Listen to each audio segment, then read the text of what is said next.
Just to make this clear again, when you wrote set fire to all the hotels for all I care, you didn't expect people to take action. Of course not. And to say all I care is hyperbole as well. That's pretty disgusting. It is a disgusting tweet. It was not my finest hour. It was not, but I think, not as a defence, but it was an emotional outburst as opposed to, I don't really think those things. I didn't really want that to happen. They made it very clear from day one, regardless of the circumstances, regardless of any mitigating factors, I was going to prison. What happened in the UK is people like me got longer sentences for writing one deleted tweet online than somebody that actually took part in the riots. I think we've gone a bit crazy in the UK with the amount of offence people like to take over everything, and the government and the system is pandering to them.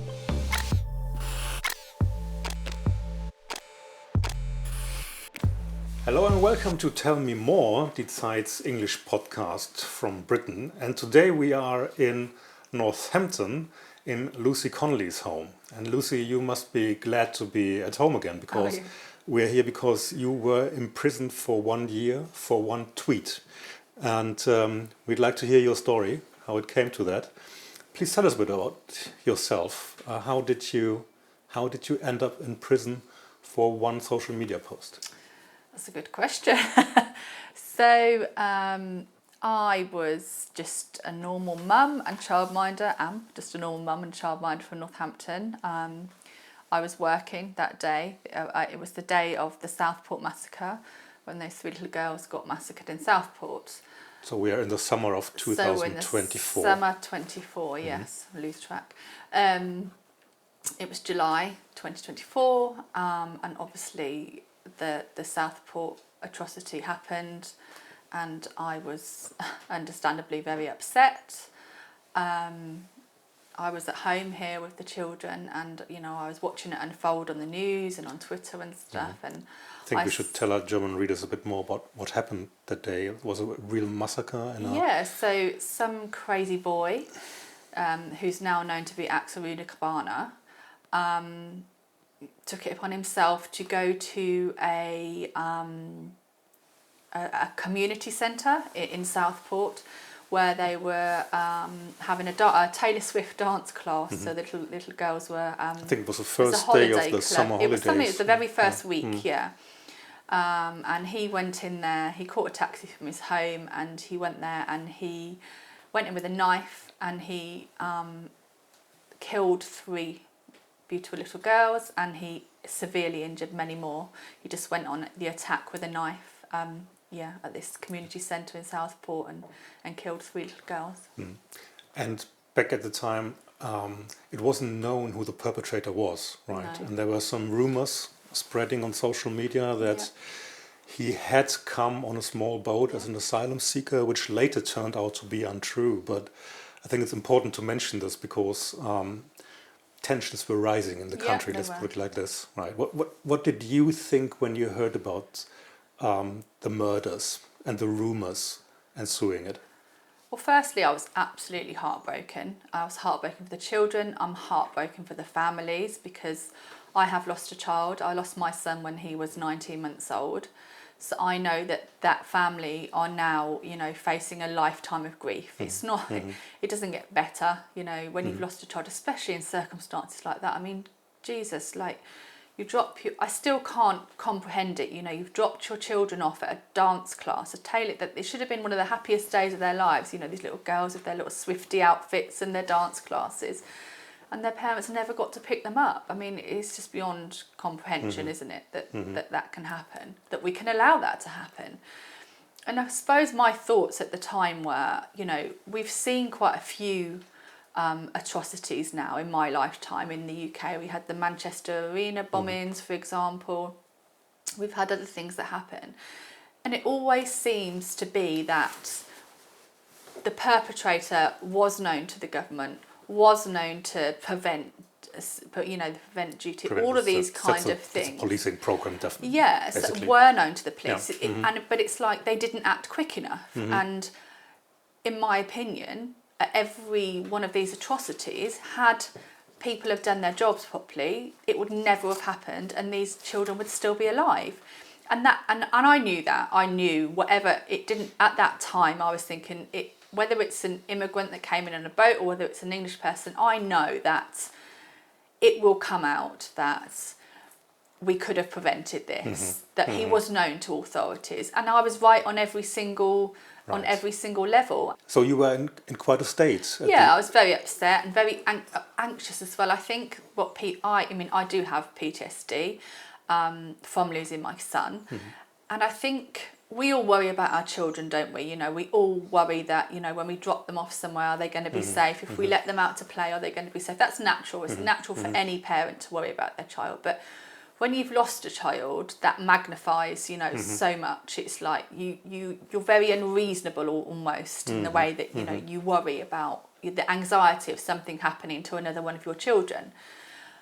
And that's how I was feeling. I was so upset, and I was like, am I going to drop my daughter at gymnastics this week, and some crazy person's going to go in there and stab her and her friends? And because I do feel that this is how it's getting, you know, like our children don't seem to be protected. Anyone in the establishment, the government, our children seem to be last on their list of priorities, you know. Right, so you were catapulted back into the worst feelings that you had in your life, I guess. Yeah, so I was extremely upset, and I know it's not an excuse for what I wrote, but at the time I was absolutely beside myself. I was crying for about 3 days. You know, my anxiety was through the roof. I was scared. I was upset. I was just really, you know, strong feelings about these children being murdered. So let's come to what you wrote then that day. Do you mind if I read it, or would you like to? You can, but I can't because I will get into trouble. Really? You can't? Yeah, probation won't allow me to repeat that tweet verbatim. So I'll do it. Yeah.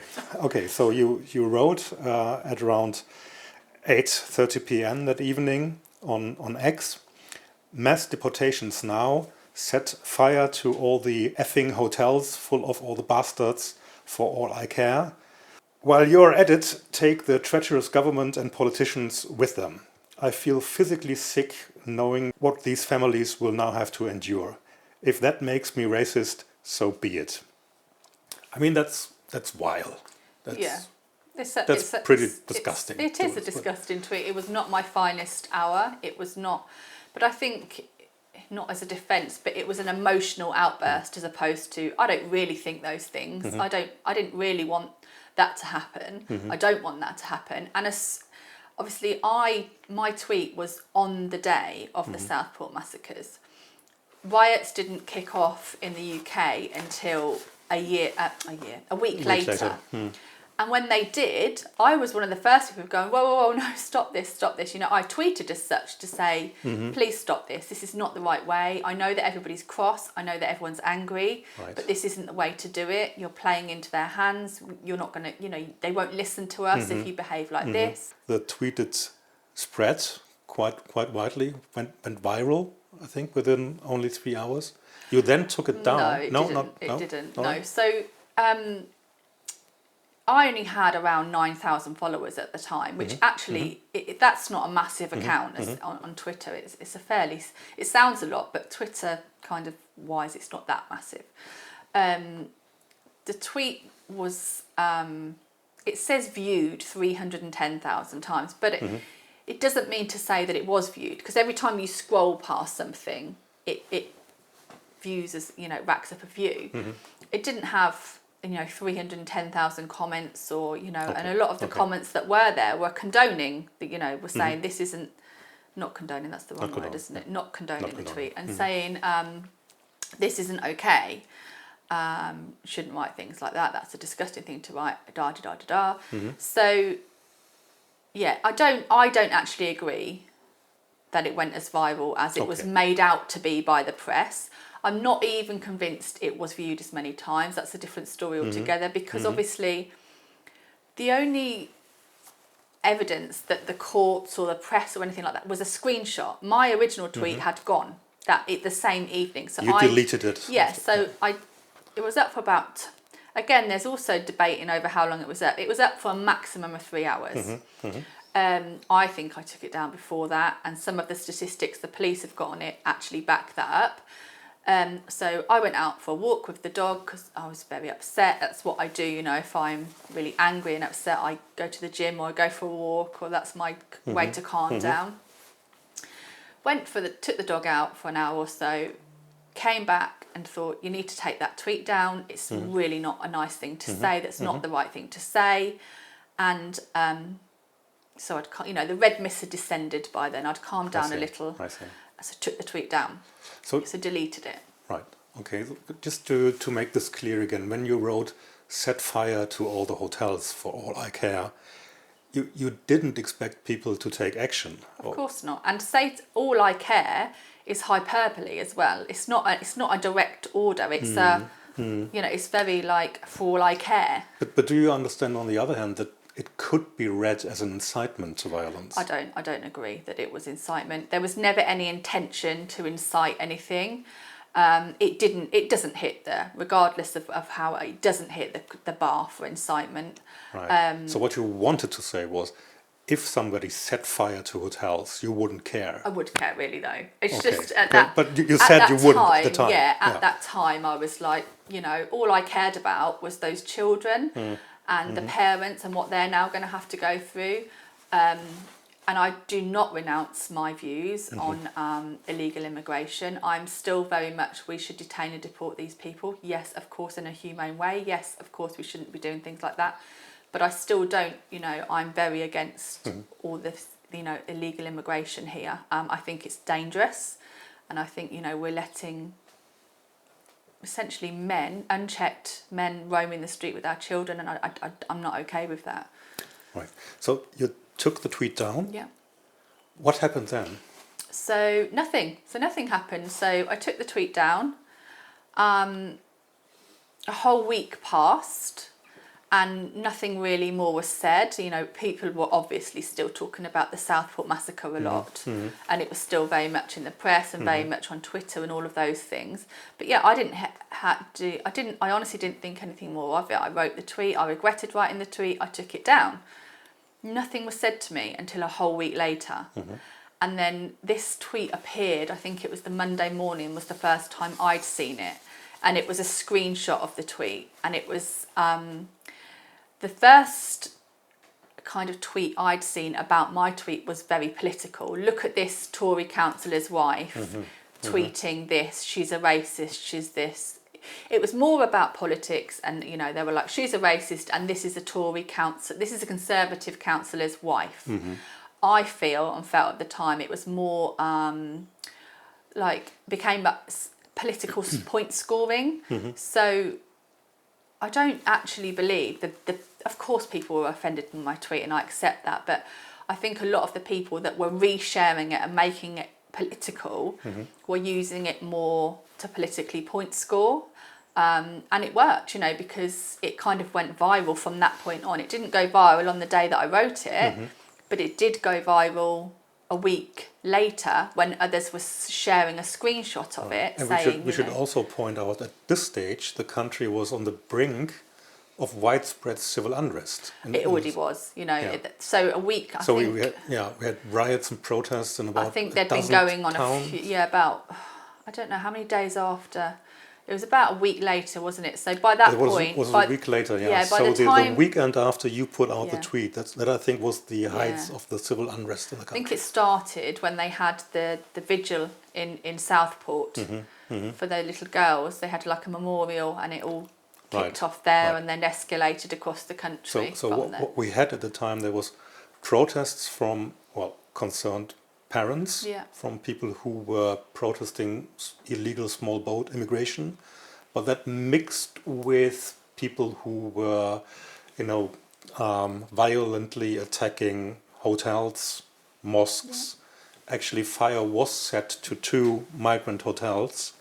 They didn't blow up in flames, but it was clearly an attempt to light them up with people in them. Yes. Yeah. So and. You were monitoring all this? You saw that your tweet resurfaced? Yeah. And what happened then? So everyone was sharing it on Twitter and saying, and then they were like, we're calling the police, this is racist. There was actually no mention of incitement or anything at the time, and that isn't in the charge either.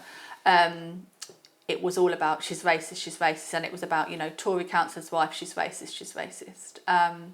So somebody reported it to the police, and then the police came. So the police came on the Tuesday, so about just after a week later, the police turned up at my house and arrested me. I gave an interview in the police station that evening. That was a Tuesday evening.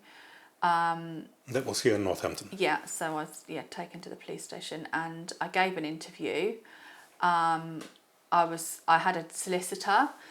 I spoke with a solicitor over the situation of the tweet and what I meant by it and etc.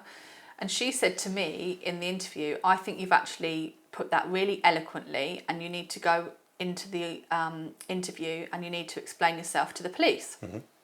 So that's what I did. You know, we went through the interview.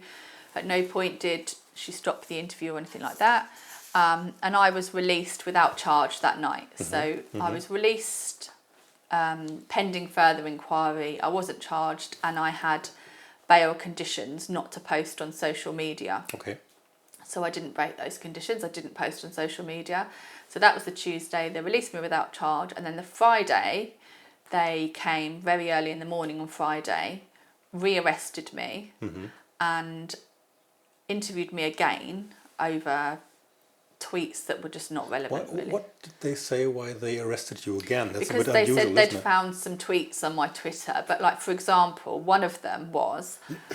I've got a friend and we have like this banter, and he calls me a Brummy C word and I call him something in return. It's just, it is, and it was quite clear. You could see that it was two friends just, you know, messing around.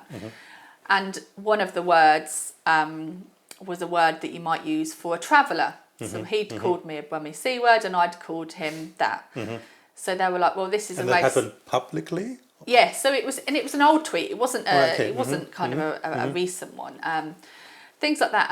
And they'd got tweets of mine that were talking about illegal immigration, and I'd said we were being invaded, which I don't think is a bad thing to say. It's true, we are. You know, what do you call it when there's thousands and thousands of people getting off boats illegally into your country? It is an invasion, and I don't see that as being a racist thing to say that we are being invaded by boats on the daily.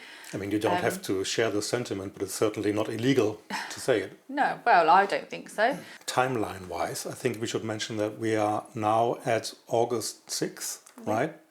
And what happened before was that Keir Starmer gave a speech. Yes. In which he announced that anybody who's connected with the civil unrest and the rioting would have to face the full force of law. Be in no doubt, those that have participated in this violence will face the full force of the law. The police will be making arrests, individuals will be held on remand, charges will follow, and convictions will follow. I guarantee you will regret taking part in this disorder, whether directly or those whipping up this action online.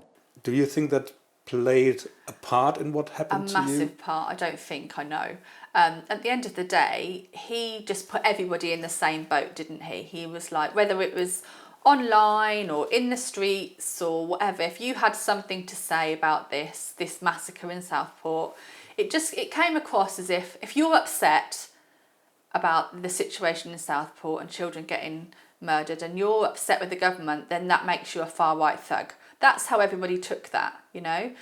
And like you said, he made that speech and he said, you will all be facing the full force. You will not be getting bail, etc., etc. He encouraged the police to go out and arrest all these people for online stuff. But if we put ourselves in the shoes of the Prime Minister for a second, you had unrest in, I think it was at this time, it was 3,000 towns and cities across Britain, so it was really a serious moment. Yeah. And I mean, his message was stark. On the other hand, can you understand that he really had to do something at this stage? I mean, if you have widespread civil unrest, you need to clamp down as the state if you don't want to see the situation escalate even further. Of course I do. At the end of the day, they had to stop the riots. People were, you know, I remember seeing videos firsthand from the Southport, and I couldn't believe what I was seeing. They were throwing bricks at the police, throwing bins at the police. I'm never going to say that's okay. And, you know, the police aren't my favourite people, but I would never encourage anybody to go and hurt them and, you know, and harm them while they're trying to do their job and keep order. You know, any normal person knows that that's not okay. And I understand that. I do understand that he had to stop and the police had to stop the riots and the disorder, and I understand that. But I wasn't involved in that disorder. I mean, you cannot put people like me who made a out of order tweet in you know the height of something awful happening, and then taking it down and apologising, and then going on to discourage violent disorder to somebody that's gone to a hotel with knives, with matches and things like that, and they physically, you know. And what happened in the UK is people like me got longer sentences for writing one deleted tweet online than somebody that actually took part in the riots. I got longer sentences. And, you know... Going back to the second arrest then, you were taken to the police station? Yeah. And they kept you there then? Yeah, I never came home. So I was arrested on by this point it was the 9th of August, and then 2024, and I never came home then till the 21st of August 2025. Wow. Yeah, it's a long time. So you were taken straight to court for your proceedings? No. So they remanded me in the police station that evening on the Friday. It's quite late by this point. It was about 8-9 o'clock in the evening. I'd been in the police cells all day. They remanded me that evening and said they weren't going to be giving me bail, and I would appear via video link at magistrate's court the following morning. So I stayed in the police cells that night. Okay.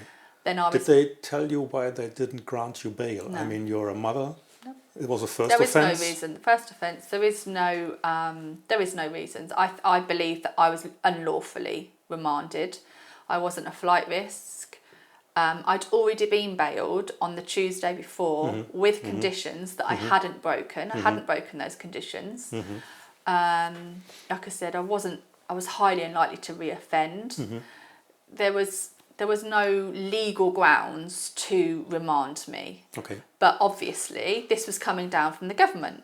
He said it himself. Keir Starmer said, you will be remanded. But our judiciary and our police are supposed to be independent. They're supposed to police without fear or favour. And the judiciary is supposed to be apolitical. Well, I mean, we can't say if there was a direct influence from down the street into your case, right? But certainly the Prime Minister encouraged the judiciary to show resolve. Right? Absolutely. So he is the ex-head of the CPS, isn't he? The so Crown he's Prosecution Service, so he's public prosecutor. He's got, in ways into there. He knows people. He's got influence over the CPS, I would say. So, well, he does anyway, doesn't he? He's the Prime Minister, but, he has more insight into the CPS than the average, than any other Prime Minister's ever had, for example. So, yeah, I do think... And what I can't forgive with his statement is, yes, of course, people shouldn't have done what they did. I shouldn't have written what I did online. People shouldn't have been writing, absolutely. But neither did he show any kind of care or I get it. He could have said, I get it. You're all scared, you're all worried. 3 beautiful children have been killed unnecessarily. I understand why you're angry. I understand why you're upset. But you cannot behave like this. We won't. But he didn't say any of those things. No. He just went, you're all right. You're all far right thugs. You will all be going to prison. He had no understanding or compassion in that speech that he gave, and he should have done. Everybody. I'm not saying it was okay for them to behave the way they did, but they did have a really good reason to be very upset. Everyone can see what is happening in the UK, and it's upsetting. It's upsetting for a lot of people, and I think this is just the tip of the iceberg. And actually, the police investigations since have said, regardless of what was said online, this was going to happen. It was cauldron bubbling, waiting to bubble over, so to speak. Right. Well, I mean, and they also for more context, we should say that trust in the police has eroded a bit in the UK, also because of the way the grooming gangs were dealt with or absolutely. not dealt with. I think there is most definitely evidence of two-tier policing in the UK right now, and has been for some time. My personal opinion is I think the police are very scared of being called racist. I think it's like the worst thing in their career that they can be called. Everyone's scared of, arresting black people and Asian people in the UK, because we've become this society where it's like the race card trumps all. So it's almost like you're allowed to do that because you're of colour. And everyone's so scared of being called a racist, So in other words, you didn't trust the police to tell the truth about the Southport murders? Well, they didn't. They didn't tell the truth, did they? And they did withhold it. We know that now, that the police, Merseyside police and the government withheld really important information. And had they have, released that information at the time, maybe, just maybe, the arrest wouldn't have been as big as it was, because people felt that they were being lied to. If I remember correctly, they said they withheld this information on legal grounds because the perpetrator was a minor at this point, so they couldn't go public with his identity. Possibly, but they could have released his nationality. They could. There was the things that they didn't need to name him, but there were things that they could have said and did that could have, calmed the situation down a little. Okay. I don't think that the government helped at all Right. in the situation that was happening. Lucy, let's move on then to your day in court. When was that, and what happened? So the very first appearance in court would have been the 10th of August. So that was a Saturday morning. I was put in front of a magistrate's court by video link. Mm-hmm. I had a solicitor that was again part of the same team, that was the duty solicitor, because it was Saturday morning. There was no way of going to get any legal advice from anywhere else. You were still in police custody? Still in police custody, yes. And they put me in front of a magistrate and said, we are going to be moving this to Crown Court because this is very serious. Mm-hmm. These cases, my case was they call it an either or case. Mm-hmm. So it can be heard at magistrates, or it can be held at Crown Court. It's down to and ordinarily for a first offence, something like this, someone like me, it would have been magistrates court. But in the UK, a magistrate court can only give a sentence of up to 2 years, and they very often suspend that. Crown Court starts from 2 years. 2 to 3 years, and they generally don't suspend them. So to me, that tells you straight away that they had the intention of really hammering me and anybody else that were involved in in any of this. I see. So I was put in front of a magistrate court. The solicitor asked for bail again. Bail denied. So I was then told that I would need to attend Crown Court in person on the Monday. This was now the Saturday. So I was remanded, taken to prison, Peterborough Prison, in what we call a sweat box, in a prison van. Peterborough, that's about an hour's drive from here? About an hour away. And taken to Peterborough Prison and remanded there, and that's where I stayed until the 21st of August 2025. And then I was sentenced on the 17th of October 2024. All right. Yeah. So you had already spent six weeks or so in prison before By the time I was sentenced, I'd already been there. Or August, September, coming up for 2 months. 2 months, yeah. Nearly. And can you recall the trial? Well, you pleaded guilty. Yeah. And I think we need to explain this too. In the English court system, if you plead guilty, there's no real trial. There's no taking of evidence. You go straight to sentencing. Yeah. Right. And why did you plead guilty? And what exactly did you plead guilty to? So I pled guilty to a public order charge, and it said, vaguely, I can't remember word for word, that I published written material that could have or was likely to incite racial hatred. It didn't even say I did, it said was likely to or could have. This whole incitement thing was not in the charge. It's not on the indictment. It's come further down the line, and again, that's like a whole nother thing. And the reason I pled guilty was it was quite clear, as you said yourself, that they were giving people unusually harsh sentences on these cases. You know, any other time, I would doubt I would have even made it to court, let alone be in court and be imprisoned for it. They knew that, the solicitors knew that they were really hammering people on sentences, and they didn't, in fairness to the solicitors, I don't think they knew what to do. It was unprecedented, you know, So your hope was to get away with a lighter sentence? A lighter sentence. So they made it very clear from day one, regardless of the circumstances, regardless of any mitigating factors, regardless of any, you know, anything else, I was going to prison. I was going to be getting and serving, as the judge said, a lengthy custodial sentence. You mentioned mitigating factors Yeah.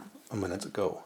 I mean, you would think that from what you told us earlier, your personal story, you lost a child, you were very upset, you have a healthy family, you have no previous convictions, that these should all be mitigating factors. It should be, and ordinarily it would be. So like you said, I had no previous. I had a young daughter at home, a sick husband, a very sick husband on paper, a job, you know, an important job. You know, I looked after doctors, children, dentists, you know, teachers, people that needed me. And I had to leave them in the lurch, unfortunately, with no childcare. I had several references from all of the parents that I worked for, and funnily enough, over the years, and I think it's because of where we live in the town, most of the children that I looked after and have ever looked after are kind of from immigrant families, Nigerians, Polish, Romanian. So I'd formed really great bonds with these families, and actually the Nigerian family, they were both doctors that I was working for. I'd just sponsored them to get their visas into the UK. This is the ironic thing. So I'm branded as this racist, but, you know, I've looked after all of these children from all of these families and, you know, welcomed them into my home, looked after their children as my own and, you know, gone above and beyond. And they appreciated that and they knew that. So obviously I had about 5 or 6 references from the families that I worked for that were just singing my praises, saying, you know, there was a Bangladeshi family, there was a Nigerian family, there was a Romanian family, there was a Lithuanian family, all saying Lucy has never demonstrated any kind of racism towards my child or us. In fact, did the judge take any of this into account? So he read all this out. So he was like, I know you've got a young daughter. I know that you still very keenly feel the loss of your son. I know you've got a sick husband. I know that you had amazing references, but I don't care. You can have 31 months. Right. I have the sentencing here before me, and it's really quite striking. The judge clearly acknowledges that you had tragedy in your life and that you suffered deeply from the loss of your child. And he also said, I accept that you still feel very keenly that loss. But then he goes on to say, there's no evidence of any mental disorder having any material effect on you committing this offense.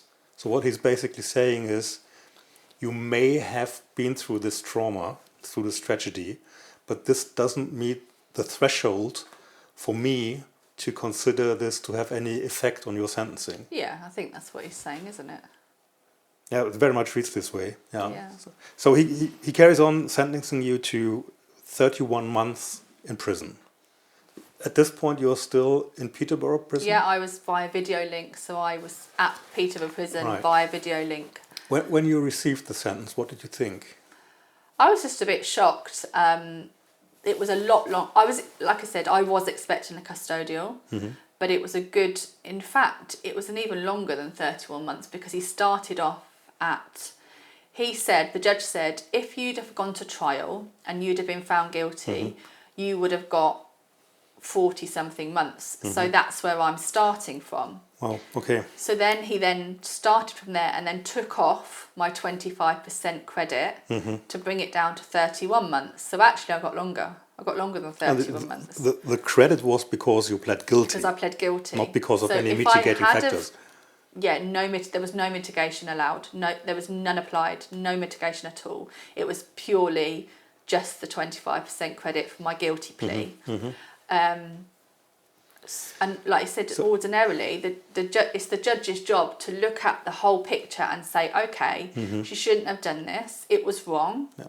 Would you have accepted a sentencing for your tweet? Would you have said, yeah, well, if you order me to, I don't know, 100 hours of community service or something like this, that would have been fair?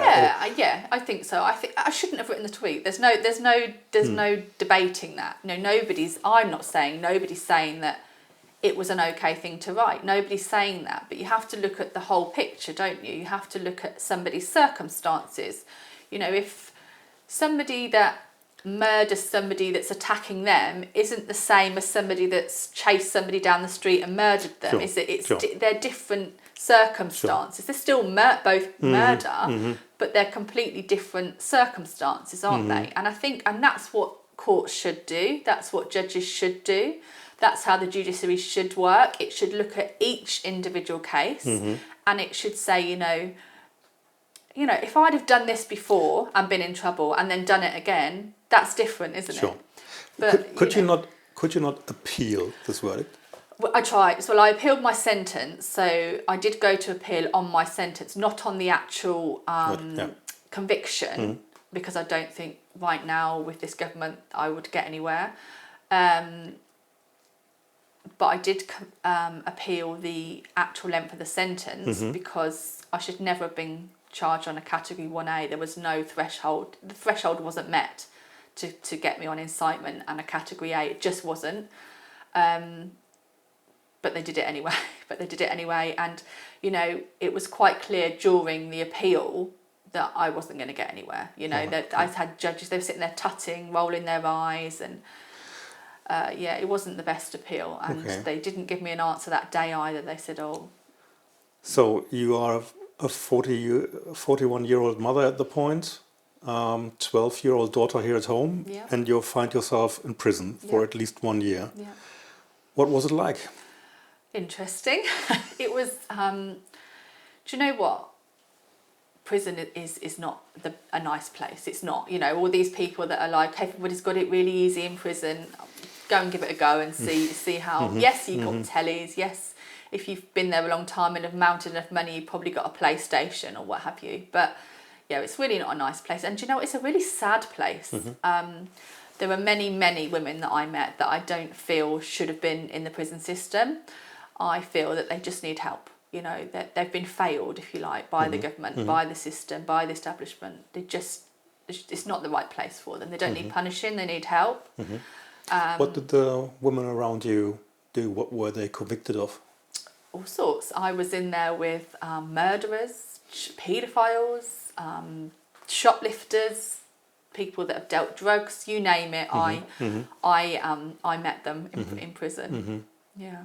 Did you make friends? I did, and weirdly enough, if you'd have said to me, would you have been friends with a convicted criminal 3 years ago? I'd be like, absolutely not. But again, I judged people, and I'm happy to admit that I did. I was always that person that said, well, they're in prison, that they've committed a crime, they should be there. But actually, it really isn't that black and white, and it doesn't work like that. Right. How did your family fare during this time? Oh, they were heartbroken. It was harder. I think it was harder for them than it was for me in some respects. Christmas without Mum? Exactly. I mean, it was awful, horrendous. It was definitely harder for them than me, and I think that's what people forget. When somebody's a mother or a father or what have you is taken away from their children, it's the child that suffers the most, not the person in prison. I think, especially with mothers and women, I think they worry more about their family back at home than they do themselves in prison. I certainly did. You know, I was more worried about them here than it was. I didn't really care about me. I just thought, I'll do this because I have to. I'll get through it. But I was worried about them. Right. When you got out, how had you changed? I think I changed in the sense of I was a lot more empathetic towards people in prison. I had a much better understanding of the prison system and the judiciary and how it works. And I would now love going forward to make some positive changes to the women's prison system, and you know, stop the numbers of women going to prison is rising exponentially in the UK. I'd love to help that come back down and look at the system and go, right, why is this happening?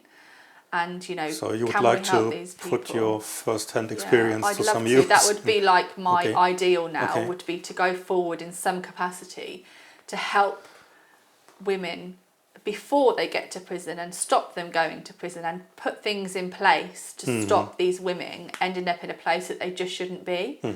And you know, it's a massive a burden to the taxpayer as well, having these women in prison. It costs £55,000 a year to keep someone in prison. I'm sure there are cheaper ways of helping them than putting them in prison. Okay. Lucy, we need to speak about what your case means for the UK in a wider sense as well. Because when I first read about your case, I found it quite astonishing.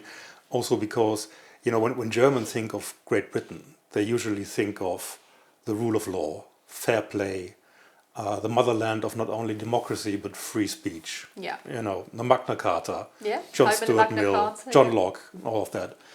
I would never have imagined to see a case like yours in the year 2025, to be honest. How did it come to that? I think because we are being governed by a communist dictatorship government, and I think that free speech is being seriously eroded in the UK.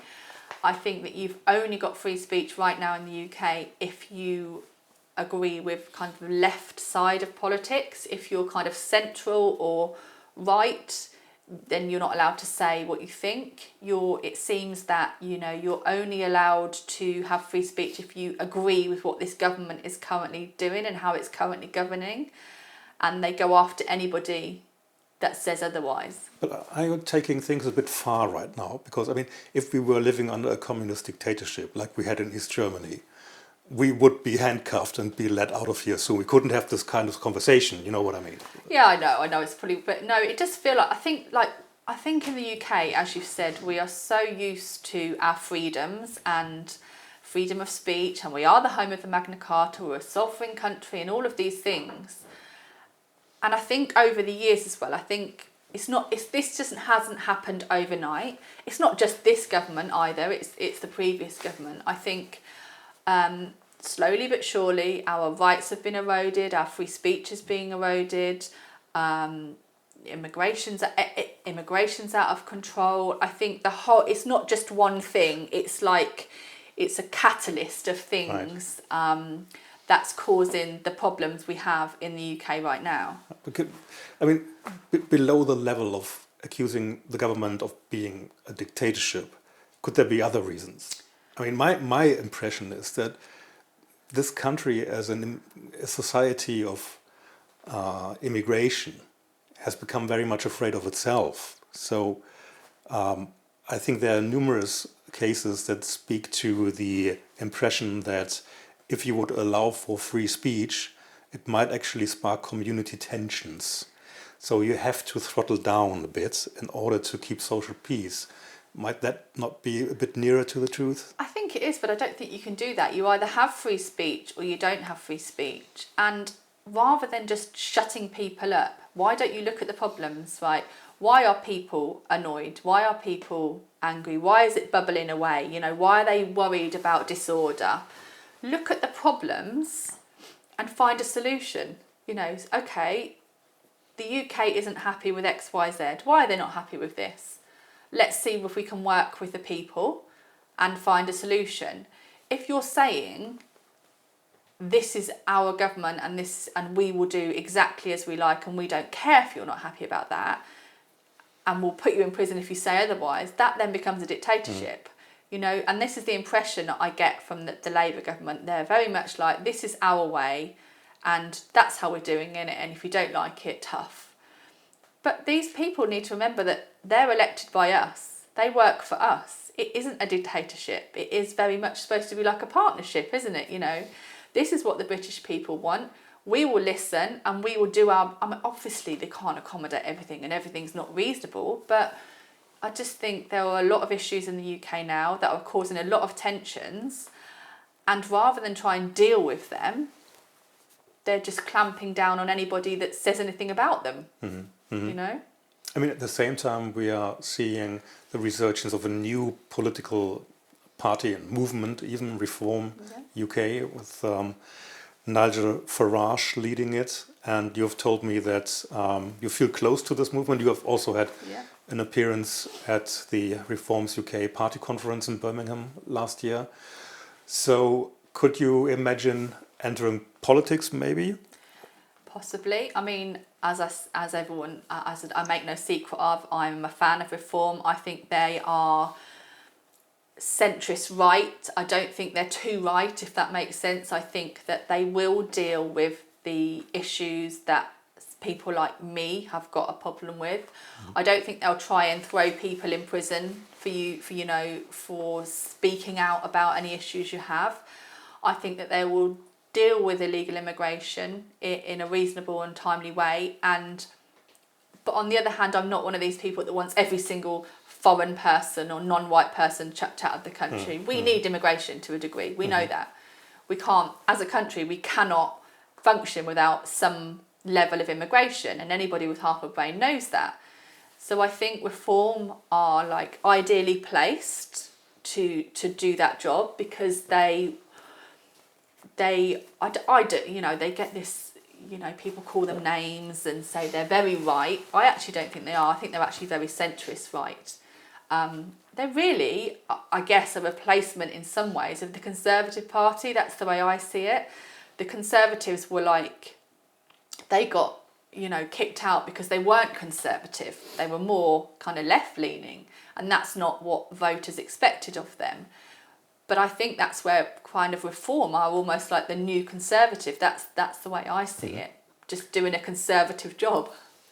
There is an even bigger political dimension attached to your case, which is that in the USA, the new government will certainly use your case, your conviction, as Exhibit A in their charge that freedom of speech is eroding in Europe. Have they been in touch with you? They have. I have spoken to the Trump administration. Obviously, America has the First Amendment, don't they? Which is they are very radical. They are free very speech. proud of, and covers free speech. There's a very high bar for you to be done for incitement or you know, free speech that would be in the USA. And so I think in the US you would have to say, let's gather at this hotel at this particular time, and let's set fire. That's about the threshold. So there's a much higher threshold anyway. I think with the US, they're a lot better set up in there's a clear line. Right. What is free speech? What is incitement? What then becomes incitement? Whereas here, the lines are very blurred, I think. Who have you been in touch with in Washington, and what do they expect you to do? I just think they're quite interested in my story. They follow my story. They've been in contact with my solicitors quite recently over some issues that I had with probation. Again, coming back to free speech and what's deemed acceptable and what's deemed, you know, not free speech. So what was that about? The probation conditions? Yeah, so they sometimes don't like some of the things I say still, you know, like because... They is? This probation officer. They say, well, you can't say that. And I said, well, I can, because it's my right under free speech to say that. And just because... So you're still under probation? Oh, yes, I'm still under probation. Which means that you can't say certain things? It's not that I can't say... Well, to a degree. I mean, if I was to say something like that tweet again, I'd get put back in prison.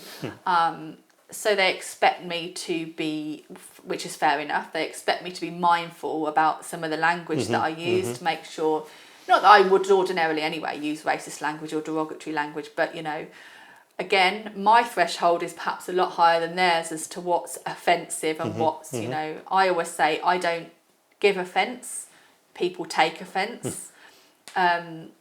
And that's, I think we've gone a bit crazy in the UK with the amount of offence people like to take over everything. And you know, and the government and the system is pandering to them.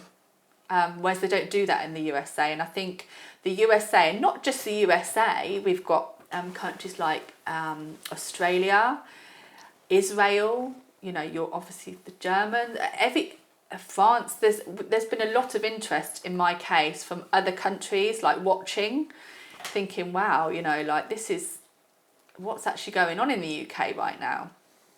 Just and I think it fascinates them more than anything. I think they like watching to see, and I think that's what the USA are doing. They're kind of watching the UK. Right. So they would like to have you over and tell your story there? Yeah, I was invited. When Nigel Farage went, I think it must have been early September, it would have been. Nigel Farage went to, and he gave like evidence at like an inquiry type thing, wasn't it? And he wanted me to go with him and tell my story to the Americans. But probation wouldn't let me go, so they wouldn't let me fly to America. So you are not allowed to travel outside the UK at the moment? No, not without probation's permission.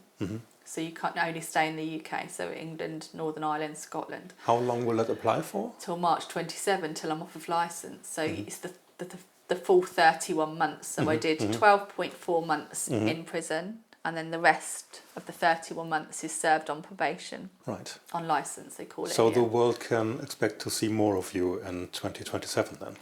Or maybe. I'll certainly be flying out the country somewhere, that's for sure. Okay. Lucy, thank you so much. Thank you.